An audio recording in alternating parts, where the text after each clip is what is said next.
Desde que ouvimos da vossa fé em Cristo Jesus e do amor que tendes para com todos os santos, por causa da esperança que vos está preservado nos céus, da qual antes ouvistes pela palavra da verdade do Evangelho, que chegou até vós, como também em todo o mundo está produzindo fruto e crescendo, tal acontece entre vós. Desde o dia em que ouvistes e entendestes a graça de Deus, na verdade, segundo fostes instruídos por Epáfras, nosso amado conservo, e quanto a vós outros, fiel ministro de Cristo, o qual também nos relatou do vosso amor no Espírito. Por esta razão também nós, desde o dia em que os ouvimos, não cessamos de orar por vós e de pedir que transbordeis de pleno conhecimento da sua vontade em toda a sabedoria e entendimento espiritual, a fim de viverdes de modo digno do Senhor, para o seu inteiro agrado, frutificando em toda boa obra e crescendo no pleno conhecimento de Deus, sendo fortalecidos com todo o poder, segundo a força de sua glória, em toda a perseverança e longanimidade, com alegria, dando graças ao Pai que vos fez idôneos, a parte que vos cabe da herança dos santos na luz. Semana passada nós tivemos a oportunidade de falarmos alguma coisa de forma introdutória a esse texto, trazendo à igreja as implicações históricas e os motivos pelos quais a igreja do Senhor Jesus atingiu essa região no Vale do Lico, também conhecida como região da Frígia, aonde o apóstolo Paulo teve o privilégio de ter o nome de Jesus apregoado nestas cidades. Digo nestas cidades no plural, porque são 3 as cidades impactadas pela palavra do Senhor Jesus, a saber, Hierápolis, Laodiceia e Colossos, por intermédio de um discípulo amado de Paulo, provavelmente quando esteve com ele na cidade de Éfeso, chamado Epáfras. Paulo tem um objetivo muito claro nessa epístola de refutar pelo menos 4 grandes problemas nesta cidade. O primeiro problema é o do sincretismo religioso, que são misturas religiosas dentro da igreja, tirando a originalidade dela. Todo tipo de mistura é um grande problema dentro da igreja. Ontem um companheiro me perguntou no Instagram se a igreja de Laodiceia se categoriza com a igreja de hoje. E eu disse para ele que pior do que a igreja de Laodiceia é a igreja de Tiatira, porque nada é danoso para a igreja do que eivar o ensino da palavra de Deus com práticas sincréticas. O evangelho só tem o poder do evangelho se não for adulterado. Sincretismo religioso é um dos maiores males que uma igreja pode desenvolver dentro de si mesma.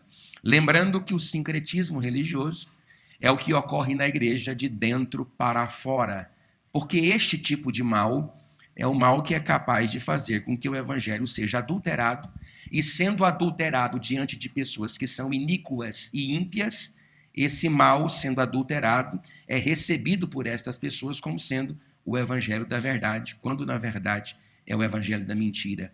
O segundo problema, o problema do legalismo religioso, geralmente voltado às características judaicas daqueles que faziam parte da igreja. Terceiro problema, o problema da filosofia grega, que era uma característica já que eivava as igrejas de Cristo Jesus desde o período intertestamentário, a partir de Fílon de Alexandria, que sobreviveu entre os anos 20 a.C. ao ano 50. O quarto problema abordado pelo apóstolo São Paulo é o problema do misticismo. Esse sim é um problema que frequentemente nós observamos nas igrejas cristãs da cotidianidade. Igrejas eivadas de misticismo religioso e de elementos que não fazem parte de uma boa e coerente exposição bíblica. É importante nós compreendermos as características de cada epístola no Novo Testamento. Você tem a carta de Paulo aos Colossenses, que é uma epístola cristológica. Você tem a irmã desta carta, que é a carta de Paulo aos Efésios, que é uma epístola eclesiológica.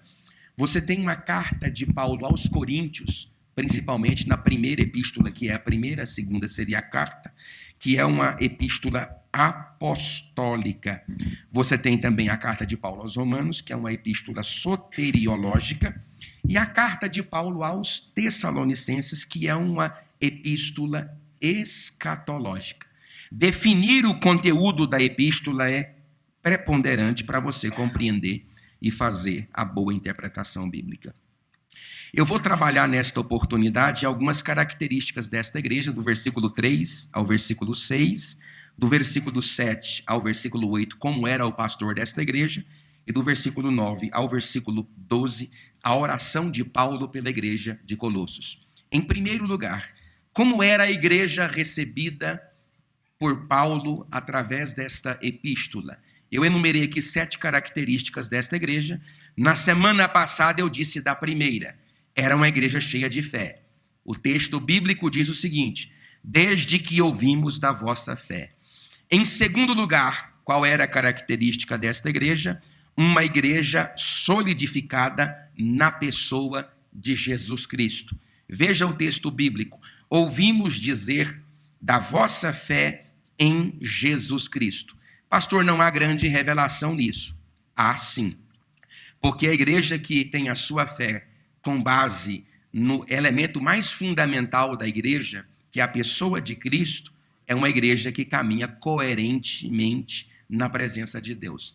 Grande parte de irmãos e irmãs que estão agregando dentro de igrejas e de muitas denominações estão lá por qualquer outro motivo, menos por causa da pessoa de Jesus Cristo. Nada é mais importante nesta casa do que a presença de Jesus. Nada é mais importante para a nossa vida do que a presença de Jesus. Jesus sendo o fundamento de uma igreja, a igreja permanecerá de pé. A própria Bíblia diz, conforme a fala do próprio Cristo, que sobre essa pedra, no caso, sobre Jesus Cristo, a pedra que os construtores rejeitaram, se tornando a pedra principal, as portas do inferno não podem abalar esta igreja. O indivíduo que tem Jesus Cristo no seu coração, sobre qualquer possibilidade, o diabo vai conseguir abalar a sua vida e a sua fé. Ele não depende de elementos fora da ambiência congregacional para se manter firme. Ele não depende de elementos dentro da ambiência congregacional para se manter firme. Se ele é elogiado, ele se mantém firme. Se ele é reprovado por uma ou outra pessoa, ele se mantém firme. Se as pessoas abraçam, aplaudem ou empurram ele mantém firme, porque o seu compromisso é com Deus e a base da sua fé é Jesus Cristo. Nós estamos vivendo uma época de nominalismo cristão. As pessoas entram dentro da igreja e elas não conhecem o dono da igreja. As pessoas participam de um grupo religioso, mas não têm convivência com o Senhor da igreja. Jesus está te chamando nesta noite para você ter uma convivência pessoal com Ele. Ele quer quebrar o protocolo, quebrar paradigmas da religiosidade, entrar dentro do seu coração, transformar a sua vida, lavar no sangue do Cordeiro, revestir de glória e de poder, colocar o seu nome no livro da vida e ninguém poderá te abalar. Em terceiro lugar, uma igreja pautada no amor. Veja que relato extraordinário de Paulo. E do amor que tendes para com todos os santos. Repitam comigo. Para com todos os santos no 3. 1, 2, 3. Para com todos os santos. O amor da igreja é evidente no coração de Paulo. Agora, onde é que está Paulo?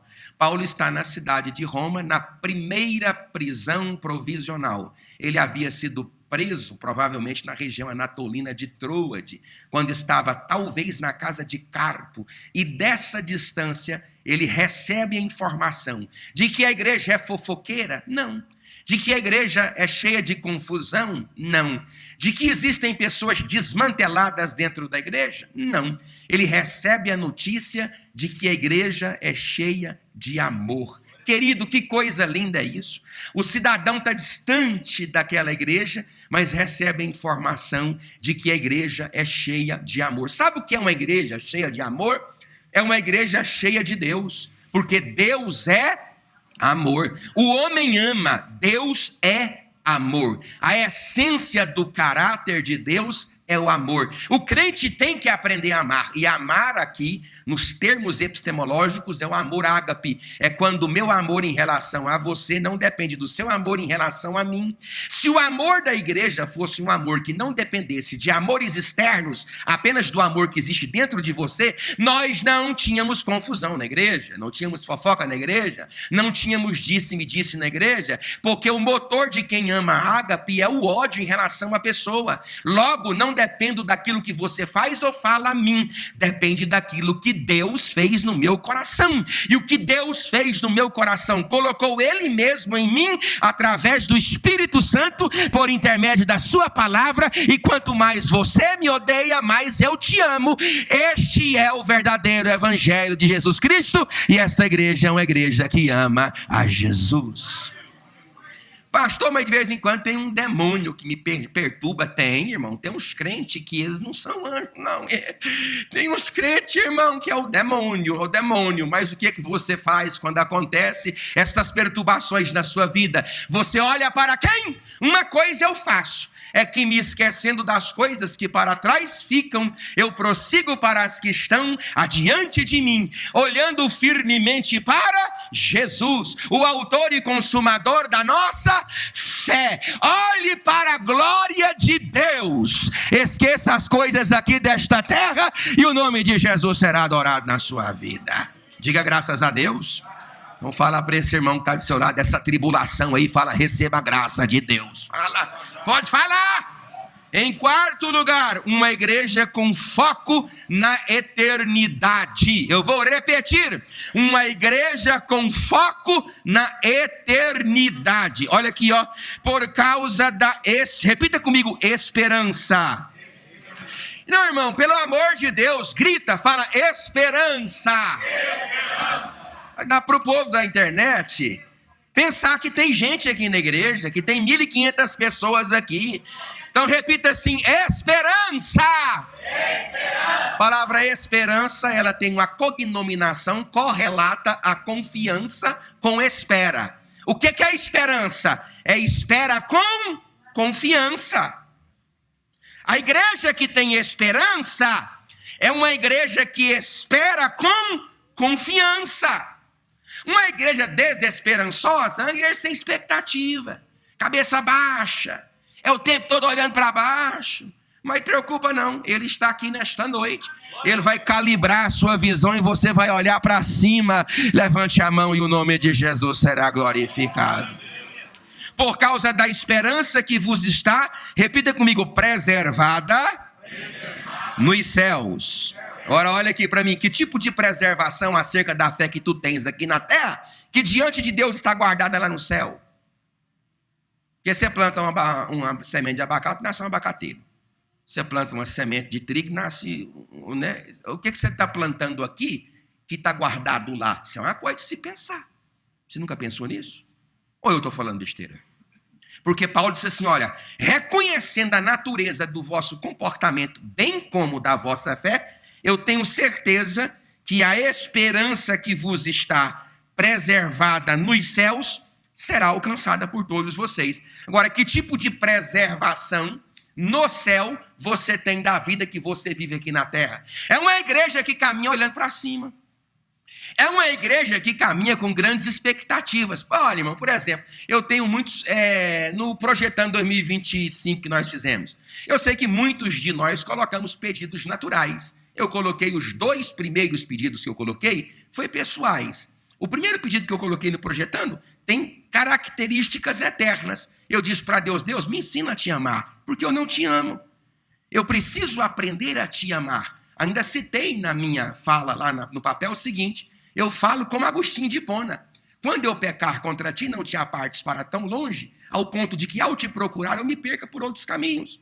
Então foi o primeiro pedido que eu fiz, um pedido eterno. O segundo pedido que eu fiz foi, Deus, eu quero que tu sejas o meu prazer, porque tu não és o meu prazer.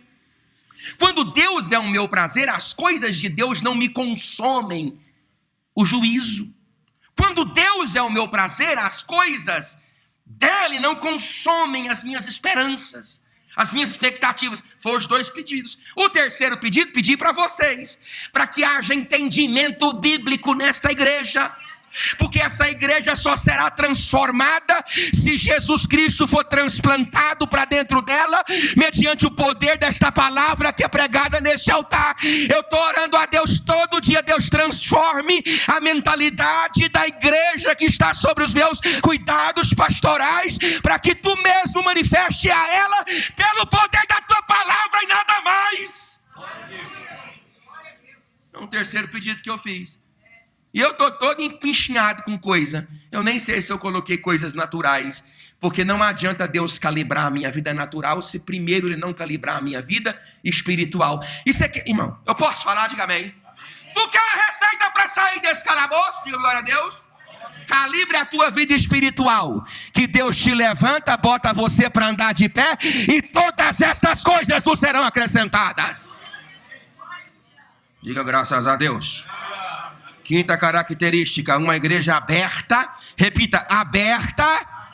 Não, irmão, vamos fazer de conta que tem 2.000 pessoas aqui agora. Fala, aberta a escutar a palavra de Deus. Oh, glória. Eu estou indo lá, pastor, aonde? Lá na igreja da Madureira. Eu estou indo lá. Então eu estou correndo para lá. E quem está lá revelando? Não tem ninguém revelando nada. O que está sendo pregado lá é a revelação da palavra de Deus. Eu estou indo lá, quem vai pregar lá? Ninguém vai pregar. Não tem artista, não tem cantor famoso, tem alguém no púlpito com a Bíblia aberta, e a Bíblia aberta é o suficiente para transformar a minha vida, me dar vitória, me reerguer nesta história e mudar o meu caráter para a glória de Deus. É Bíblia e pela palavra e nada mais.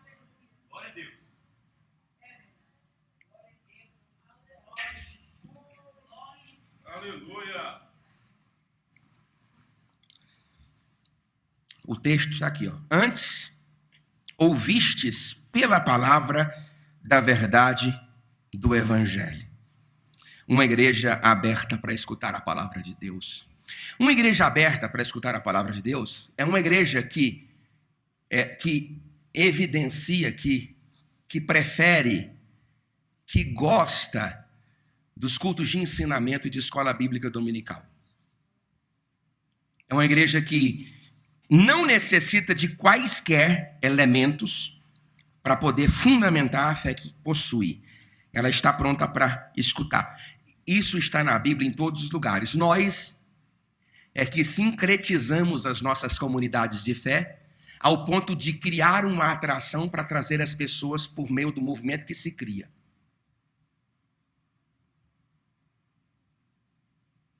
Mas Jesus disse, eu não vou tirar dela a melhor parte. Qual era a parte que era cabido a Maria? Qual era? Sentada aos pés de Jesus para aprender. Porque Jesus Cristo é a maior fonte de sabedoria e de ensino. E Ele está aqui nesta noite para mudar a nossa. Você pode levantar a sua mão e dar glória a Jesus? Você levante a mão, diga graças a Deus, diga glória a Deus, diga bendito seja o Senhor. Em sexto lugar, uma igreja crescendo saudavelmente. Olha, em todo mundo está produzindo, repita comigo, produzindo fruto e crescendo. O presbítero Éder perguntou para mim terça-feira passada, por que Jesus amaldiçoou a figueira porque não tinha fruto, sendo que não era tempo do fruto? Foi a pergunta que ele me fez. Pastor, eu quero saber que tipo de juízo estava na pessoa de Cristo que amaldiçoou a figueira que não tinha fruto fora do tempo do fruto. Eu falei, mas é muito simples, irmão Éder. Então, pastor, por isso que eu estou te perguntando, para o senhor me explicar. Eu disse, eu te explico agora. Porque na figueira, fruto precede folha. Folha não precede fruto. Para nascer folha, fruto tem que ter vindo primeiro. Quando Jesus olha para a figueira cheia de folhas, era natural que tivesse nela, por causa da folha, fruto. Então era uma figueira de folha, mas que não tinha fruto. Está cheio de igreja sim. Só tem sombra, mas não tem fruto. Você olha assim, está cheia, mas não tem fruto. Deixa eu dizer para você, nada é mais importante no desenvolvimento cristão do que nos deixarmos ser gerados pelo poder do Espírito Santo na produção de fruto. Quais são os gomos do fruto do Espírito? Amor, esperança, fé, longanimidade, benignidade, domínio próprio, mansidão. Contra estas coisas não há lei. Quanto mais o Espírito gera em mim fruto e eu me torno identificado a partir deles, as pessoas têm, a partir da vida que eu vivo, não da pregação que eu prego, a imagem de Cristo Jesus. O que é um cristão? É um pequeno Cristo. Qual que é a ideia de ser cristão? É levar para fora a imagem do Cristo que eu professo aqui dentro. As pessoas olham para mim e falam, lá vai uma árvore cheia de fruto, cheia de poder de Deus, de graça de Deus. Levante a sua mão e diga graças a Deus. Paulo, repita comigo aqui, ó, irmãos, em todo mundo. Agora eu vou ler, está produzindo fruto e crescendo. Deixa eu profetizar para essa igreja. Deus quer dar para nós essa produção de fruto e crescimento abundante. Eu quero receber. Quem deseja receber, diga glória a Deus. Em sexto lugar, olha aqui, ó, eu já falei, né? Em sexto lugar, uma igreja crescendo saudavelmente. Por quê? Porque tem crescimento. Você percebe aqui, ó, pastor, eu quero pregar uma pregação baseada no texto que o senhor está pregando. Mas eu quero pregar uma pregação temática, que é a facinha de pregar. Qualquer um prega com mais facilidade. Então eu vou dar para você aqui 4 características de uma igreja que cresce saudavelmente. Aí é só você inverter. Porque Deus não sacrifica processos. A diferença é que quando Deus anuncia um projeto, ele oculta o processo. Porque se ele te mostrar o processo com o projeto, você abandona o projeto por causa do processo. Aí cresceu de uma hora para outra, é impossível. Deus não sepulta processos. Como é que é uma igreja saudável? Uma igreja que cresce saudavelmente. Primeiro, uma igreja cheia de fé. Uma igreja solidificada em Cristo, uma igreja pautada no amor, uma igreja com foco na eternidade, uma igreja aberta para escutar a palavra de Deus. Aí é básico, é só soltar o carro da banguela, ela vai chegar nesse patamar. Qual o patamar, pastor? De crescer saudavelmente. Se eu desejo um crescimento saudável, eu preciso pisar degrau por degrau aqui falado, e o nome de Jesus será glorificado no crescimento que ele vai entregar. Você crê nisso? Diga graças a Deus. E em sétimo lugar, uma igreja que amadurece com o tempo. Sabe o que é a palavra grega para maduro? É assim, ó, pronto. Você está pronto? Ai. Você está pronto? Pergunta para esse irmão aí, pode perguntar. Pergunta se ele está pronto. Ele está pronto? Você está pronto para quê? Para abanar mosquito na igreja? Para que você está pronto? Eu estou pronto aí, eu estou pronto. Para que você está pronto? Diga-me, senhores e senhoras, vós estáis prontos para o quê? Porque diante de Deus, Davi foi ungido como rei. 16 anos ele foi validado diante da comunidade. Diante de Deus, o apóstolo Paulo foi ungido como apóstolo. Diante da comunidade, ele foi categorizado como apóstolo 14 anos depois. Quanto tempo você acha que leva para Deus te fazer? Você está pronto? Olha o que Paulo diz dessa igreja, ó. Uma igreja que amadurece com o tempo. Olha o que Paulo diz, repita comigo, desde o dia em que ouvistes e entendestes a graça de Deus. Agora repita, ouvir, fala alto, ouvir, entender. Você compreende que biblicamente a transformação de Deus em favor da igreja é metanoia, é na cabeça? É uma transformação de entendimento. Eu estou aqui me assentando para aprender, é de entendimento. Pastor, eu gosto de um culto emocional. Eu também gosto de um culto emocional. Eu gosto de um culto com apoteose emocional. Eu também gosto. Eu só não dou para apoteoses emocionais o nome de apoteose espiritual. Não dou.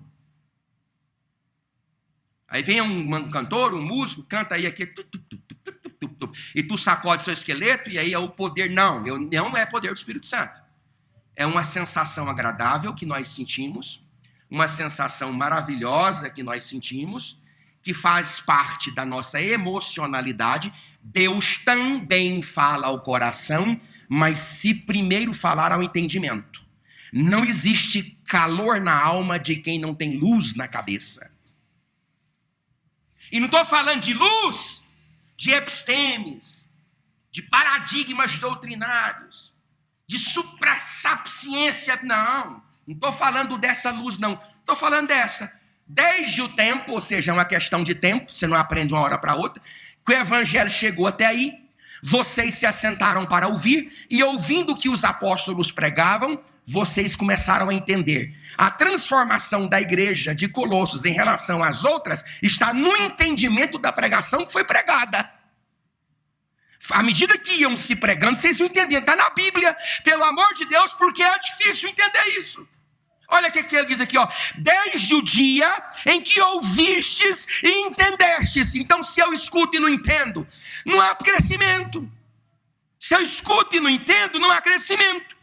O crescimento da igreja está no entendimento dela acerca daquilo que é revelado. Aí tem uns que pregam com eloquência, com poder, tem uns que glorificam a Deus, tem uns que choram, tem uns que cantam, nós somos pentecostais, tem uns que aplaudem, tem uns que dão glória, não há problema nisso, desde que você entenda o que Deus está falando, a sua mente e o nome dele seja adorado na sua vida. A proposta de culto, meu Deus, foi muito claro em toda a Bíblia Sagrada. Muito claro em toda a vida sagrada.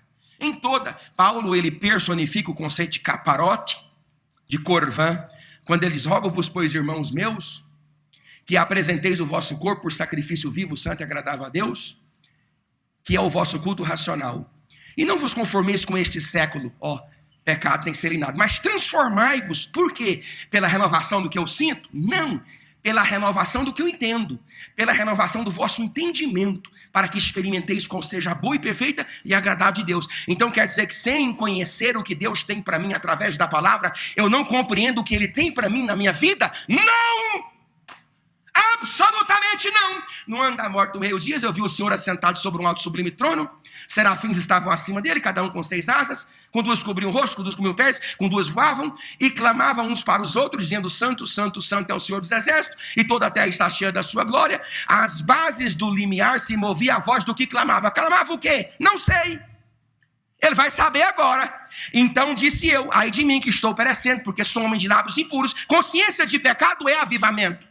E habito no meio de um povo de impuros lábios, e os meus olhos viram o rei, o Senhor dos exércitos. Mas um dos serafins voou para mim, trazendo na mão a brasa viva, que tiraram do altar com tenaz com ela, tocou minha boca e disse, vê, que isso tocou os teus lábios, a tua iniquidade foi tirada, perdoado o teu pecado. Depois disto ouvi, até então, a voz que clamava, mas o pecado sai, a voz do Senhor que dizia, quem enviarei, quem há de ir por nós? Então disse eu, eis-me aqui, envia-me a mim. Então disse ele, vai, e diz a este povo, culto só é culto quando o culto prestado fala ao teu entendimento. Glória a Deus. Aleluia. Não, e você fala isso, é como se estivesse falando assim, é como se você estivesse fora da caixa. Quando na verdade isso é o que é dentro da caixa. Não deixai, Senhor, eu passar mal. Repita comigo. Crescimento de igreja. Agora olha aqui para mim. Depende do pastor ou da igreja? Não pergunta, não. Senão serei crucificado aqui em cima. De quem que depende? Porque até então Paulo me dá aqui 7 características da igreja que era apacentada por Epáfras. Agora ele vai dar 6 características de Epáfras como pastor desta igreja. Como que funciona o crescimento de igreja? É o casamento entre discência, quem senta para aprender, e docência, quem se levanta para ensinar. Não há crescimento da igreja se não haver uma harmonia entre quem aprende e ensina e quem aprende. Ele dá agora 6 características desse pastor. Segundo fostes instruídos por Epáfras, nosso amado conservo, e quanto a vós outros, fiel ministros de Cristo, o qual também nos relatou do vosso amor no Espírito. Versículos número 7, versículo 8. Primeira característica de Epáfras, um pastor dedicado ao ensino e instrução. Olha o que diz o texto bíblico. Segundo fostes instruídos por Epáfras. Eu vou repetir. Segundo fostes instruído por Epáfras. Vamos repetir isso com 3 bem alto. 1, 2, 3. Segundo fostes instruído por Epáfras. É ruim de falar, né, irmão? Mas vamos falar mais alto para nós aprender. 1, 2, 3. Segundo fostes um pastor dedicado ao ensino e à instrução. Primeira característica de Epáfras é que ele era um pastor dedicado ao ensino e à instrução. Um amigo meu do Instagram, eu vou dar o título aqui para ele, o professor Miqueias, que também é pastor, fez uma pergunta para o ChatGPT. A pergunta foi: se você fosse o diabo e quisesse destruir uma igreja, o que você faria? O ChatGPT, inteligência artificial, disse: se eu fosse o diabo e fosse colocado dentro de uma igreja para destruí-la, eu removeria da igreja o conhecimento. Há uma grande revelação do ChatGPT? Não, é uma grande revelação do livro do profeta Oséias. O meu povo está sendo destruído porque lhe falta poder? Porque lhe falta graça? Não, porque lhe falta conhecimento. Por que os governos que imperam sobre sociedades pobres e paupérrimas querem escravizar o conhecimento para dominar na cabeça das pessoas como massa de manobra até o ponto que elas podem aprender? Igreja tem que ter conhecimento. Você tem toda a liberdade de colocar a sua Bíblia aí, no seu dorso aí, no seu joelho, e analisar se aquilo que eu falo corresponde com aquilo que você lê. Eu posso cometer um equívoco? Eu posso cometer um erro? Eu cometi um erro na aula passada, por exemplo, na ministração passada, eu disse que a expedição missionária de Paulo com Barnabé entre os anos 46, 47 e 48 do primeiro século da era cristã, passando por Salamina, saiu de Cesareia de Filipos, quando na verdade saiu de Cesareia Marítima. Foi ou não foi, pastor Figênio? Figênio me alertou desse erro. É um erro. Meu Deus, o inferno caiu na terra. Não, é um erro. Um erro. Mateus capítulo 10, versículo 57. Não tem nem... É um erro. Uma coisa é quebrar protocolos doutrinários. Outra coisa é um erro. Não há problema eu errar, você errar. O problema é quando você quer cegar para o entendimento que Deus está dizendo. Essa igreja cresce bem porque é uma igreja ensinada. Segunda característica desta igreja, desse pastor, um pastor ligado ao colegiado apostólico. Repita comigo: nosso amado conservo. Não é um cabra solto, sabe? Está aqui no texto, ele é ligado a um colégio apostólico. Ele pertence a um ministério. Ele pertence a uma hierarquia ministerial. Ele não é uma andorinha sozinho tentando fazer o verão dos sonhos. Ele é alguém que se submete a um princípio ministerial. É alguém que presta relatório. É alguém que tem a escritura. Olha, a escritura de Colossos, que foi trazida por Arquipo, lá da prisão romana, quando Paulo estava na primeira prisão provisional, é o resultado do relatório prestado por Epáfras a Paulo na prisão. E se esse obreiro é solitário e não dá relatório? 150 cultos de ensino, ele não me aparece. 3, 4 reuniões de ministério e ele não vem na igreja.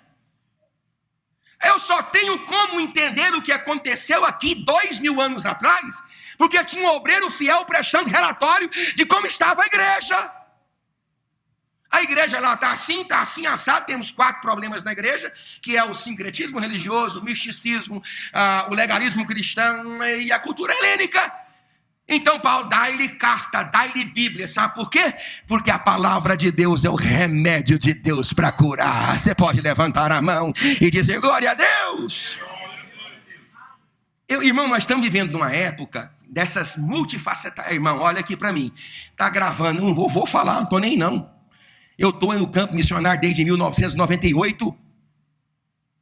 Essa explosão de gente que se intitula pastor, apóstolo, não sei o que mais, não sei o que. Isso não existe nos lugares difíceis, aonde se para plantar a igreja, o cidadão tem que... Rapaz, não existe. Não existe. Pastor, é melhor uma igreja do que um bar. É melhor uma igreja do que um bar. Uma igreja do que um bar. Agora, que tipo de igreja você é para mudar aqueles que estão do lado da sua casa? Sincrética? Eivada de misticismo? Legalista? Que tipo de igreja eu sou? Que tipo de igreja você é? Então Paulo está dizendo aqui, o Epáfras, o seu pastor, está ligado ao colégio apostólico, nosso amado conservo. Sabe o que significa conservo no grego? Servo dos servos. É igual a palavra companheiro. A palavra companheiro é boi de carga. A palavra companheiro, toda vez que Paulo chama alguém de companheiro no Novo Testamento, e ele chama diversas vezes, ele está chamando os obreiros que assistenciam com ele de bois de carga. Companheiro é quem é acangaiado no ministério para fazer puxar a carroça presbiteral ao lado daquele que dirige. Todos os obreiros da igreja devem ser companheiro de carga. Ele tem que ter uma cangaia nele, só que não é de madeira, porque no boi se põe cangaia de madeira. Mas na igreja a cangaia é o ministério, é a responsabilidade. Você abaixa a cabeça, o pastor abaixa a cabeça, Deus trava o ministério, e por causa da cangaia ministerial, boi sobre boi está caminhando para a glória do nome de Jesus. Você pode dizer glória a Deus? Então, esse pastor é um pastor ligado a um colegiado apostólico. E sabe o que ainda me encanta? Que pastores que estão fora desse ambiente, pastor, porque o sistema, não veio falar comigo, porque eu não vou ficar no sistema. Eu falei, você vai fazer o quê então? Ele disse, eu vou abrir um outro sistema. Um outro sistema. Eu vou um outro sistema. Porque a diferença do nosso sistema para o seu sistema é embrionário. Qual que é a diferença entre minha diferença para o fruto do ventre de qualquer pessoa grávida aqui, que eu não sei se tem. Está grávida? Tu está grávida aí? Tempo e nutrição. Está grávida aí, a filha do Jaci? Tu está grávida? Está grávida. Ô, glória. É 2 ou 3? Diga logo. É tempo e nutrição. Vocês estão ouvindo o pastor? O sistema da pessoa é pequeno, que ele acabou de abrir, mas é um sistema. Eu não tenho dificuldade de servir o sistema. Um dia no Nordeste, a irmã chegou para mim, pastor, porque o sistema está corrompido. Eu falei, irmã, lá na cidade de Pio Nono, no Piauí, está gravando aí. Eu falei, se o sistema se corromper no mundo, atingir o Brasil, se corromper no Brasil, atingir São Paulo, se corromper em São Paulo, atingir o Rio de Janeiro, se corromper Rio de Janeiro, atingir Brasília, atingir Teresina, atingir aonde eu sou pastor, me atingir e atingir o planeta, seja, Senhora, a última lâmpada de Deus acesa nesta terra. É tão simples. Paulo entendia, Paulo disse assim quando escreveu a carta aos romanos, os santos, da onde? Da casa de César vos saúdam. Você acha que Deus não tem crente em todo lugar, irmão? Essa é uma síndrome de Elias. Oh, meu Deus! Elias, deixa de besteira. Tem 7.000 joelhos que não se curvaram diante de Baal. Tu pensas que tu és o único, mas eu tenho uma igreja escondida debaixo dos meus olhos e debaixo das minhas asas. Levante a mão, Deus tem o dele, Deus tem o dele, Deus tem o dele. Deus tem o seu povo e está guardado debaixo da sua glória. Terceira característica desse pastor, para caminhar, para encerrar, um pastor digno da atenção da igreja que ele representa. Será que eu puxo uma palhinha, Senhor? Um pastor digno da atenção da igreja que ele representa. Olha aqui, nosso amado conservo. Repita comigo, quanto a vós outros no 3. 1, 2, 3. Quanto a vós outros. Vamos de novo, 1, 2, 3. Que tipo de nome você dá ao líder que lhe representa? Esse texto aqui tem um campo polissêmico aberto.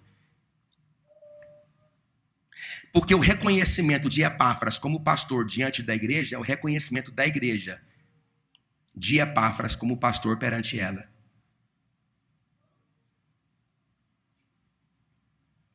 Foi Arquipo que chegou, ou Aristarco que chegou para Paulo e disse, lá na igreja, Epáfras é fiel ministro de Cristo. Mas não estou dizendo nada.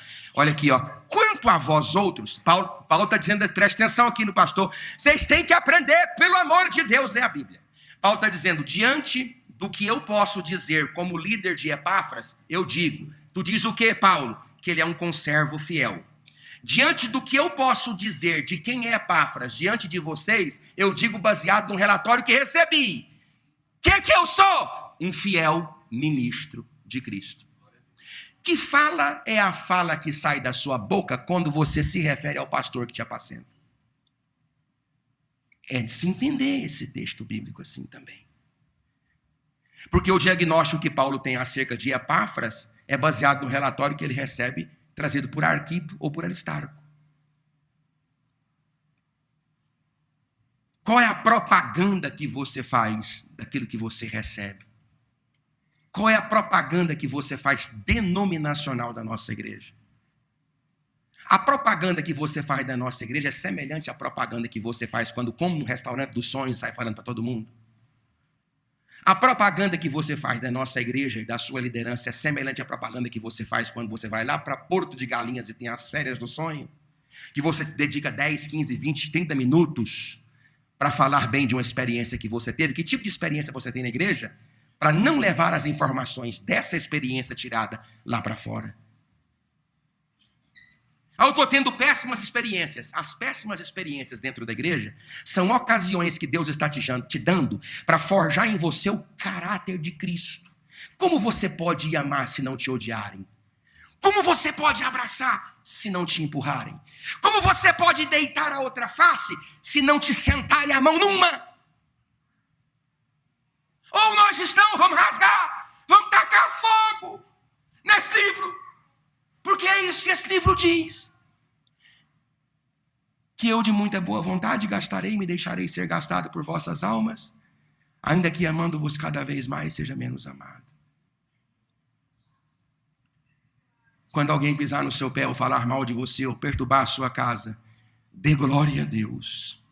Tende por motivo de grande contentamento estardes passando por grandes privações, porque Deus há de no seu tempo estender a mão de misericórdia e apagar toda a cicatriz gerada na tua alma. Você pode levantar a mão e dizer glória a Jesus, um pastor que é digno da atenção da igreja que ele representa.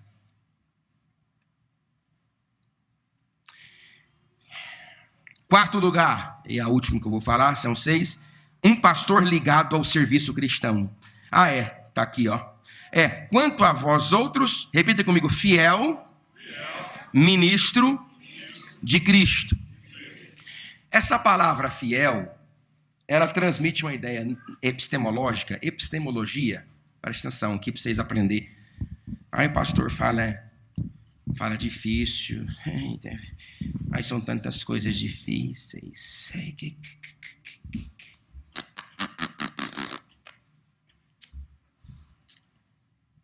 Repita comigo, sem cera. Significa, isso é difícil? Sem cera é difícil? É difícil sem cera, irmão Charles? Sem cera. E por que é sem cera? Porque a cera era um produto que os ouríveres, na verdade, ouríveres não, que os olheiros, desce à casa do oleiro. Sem cera era um produto que os oleiros passavam em vasos trincados para enganar turistas que vinham comprar o seu conteúdo. Ele fazia o vaso explodia, o vaso trincava, ele passava uma cera, essa cera aí escondia as fissuras, mas quando o vaso, depois de compro, era submetido ao sol, o sol revelava que o vaso estava maquiado, porque a cera quebrava. Uma pessoa fiel, epistemologicamente, é uma pessoa sem cera.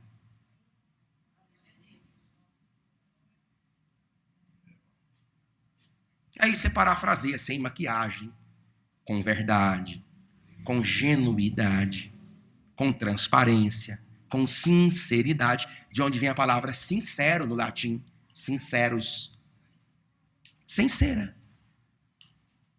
Nosso vaso está bonito, não posso jogar fora e nem posso voltar a fazer outro, já secou, só que trincou. Passa a cera, engana o povo. Aí depois que o vaso vai para o sol, porque o sol, que nesse sentido representa a prova, é capaz de revelar as rachaduras existentes na nossa espiritualidade. Paulo está dizendo assim, o rapaz que está apacentando vocês aí, tem defeito? Tem, todo mundo tem, mas é sem cera. É aquilo ali que você está vendo, é sem cera. Vocês entendem esta palavra difícil? Diga amém. Vocês entendem? Diga amém. O irmão chegou em mim, quando eu sentava lá no Nordeste, e disse assim: eu tenho certeza que o povo daquela igreja não entende nada que você fala. E eu disse: eu tenho certeza que Vossa Excelência está equivocado. Porque não tem ninguém burro na igreja. Todo mundo aqui tem a mente de Cristo e se abrir o coração para aprender. Deus está aqui para nos ensinar através da sua palavra.